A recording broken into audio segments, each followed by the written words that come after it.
When a conflict arises in your professional or personal life, your biological default is to treat it as a war that must be won. Your ego kicks in, flooding your system with adrenaline and turning a simple disagreement into a battle of dominance, defense, and retaliation.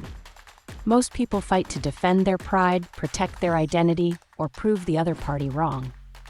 They exhaust massive amounts of mental fuel, trading insults, keeping score, and dredging up historical grievances that have nothing to do with the current issue. This reactive pattern is a catastrophic drain on your momentum.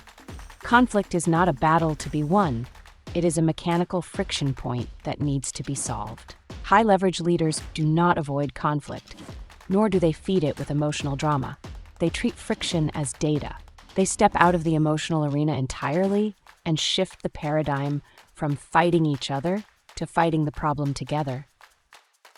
If you want to stop burning your precious energy on toxic cycles of argument, you must master the mechanics of objective conflict resolution.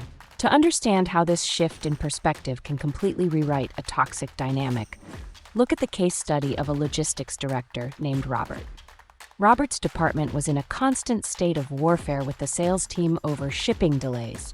Every joint meeting degenerated into a finger-pointing match, with sales accusing logistics of destroying client relationships and logistics accusing sales of making impossible promises. The constant hostility completely paralyzed production.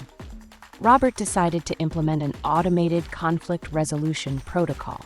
At the next meeting, the moment the shouting started, Robert walked to the whiteboard and drew a thick circle. Inside the circle, he wrote the exact number of delayed shipments from that month. He turned to both teams and stated that the enemy was not the sales team, and the enemy was not the logistics team. The enemy was that number on the board. He prohibited anyone from using the words you or your, forcing both sides to speak exclusively about system bottlenecks. By mechanically separating the individuals from the problem, the entire defensive atmosphere collapsed. Within an hour, the teams collaborated on a shared scheduling tool that slashed delays by 40%.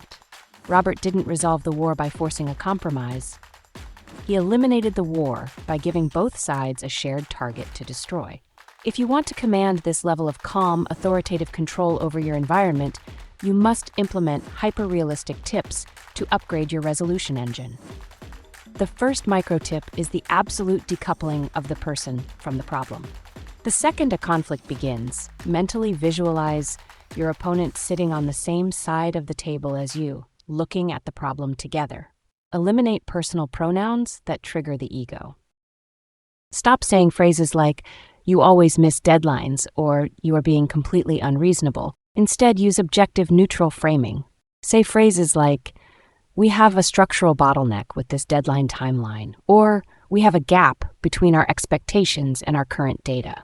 When you change the language from an attack on their character to an audit of the system, their psychological defenses automatically drop, allowing logic to take over. The second tip is the integration of the extreme clarity check. In the heat of friction, our brains twist words through a lens of paranoia. Break this distortion loop immediately by repeating their grievance back to them in your own words before offering a solution. Use the script phrase, "Let me make sure I fully understand your position. It sounds like your main concern is that this new schedule will increase your daily workload without increasing support." This simple tactic achieves two high-leverage goals. It proves to the other party that you are actively listening, which instantly drains their anger, and it ensures that you are actually fighting the real bottleneck rather than an emotional ghost. The third tip is to anchor every resolution conversation strictly in future execution. Arguments stay trapped in the past because people want to litigate who was right and who was wrong. High-level executors do not care about the past because it cannot be monetized or altered. Cut the historical debate short by stating, "We cannot change what happened yesterday, so let's focus entirely on how we ensure this error never repeats tomorrow. What specific protocol can we put in place right now to guarantee this is solved?" Shift the spotlight entirely onto actionable forward-looking systems. When you normalize this conflict resolution guide, your environment transitions from a chaotic war zone into a streamlined machine of continuous optimization. You stop losing team members, clients and partners to emotional burnout. Build an external environment that values solution architecture over ego battles. Fall in love with the machine-like consistency of turning friction into progress, and watch your influence multiply.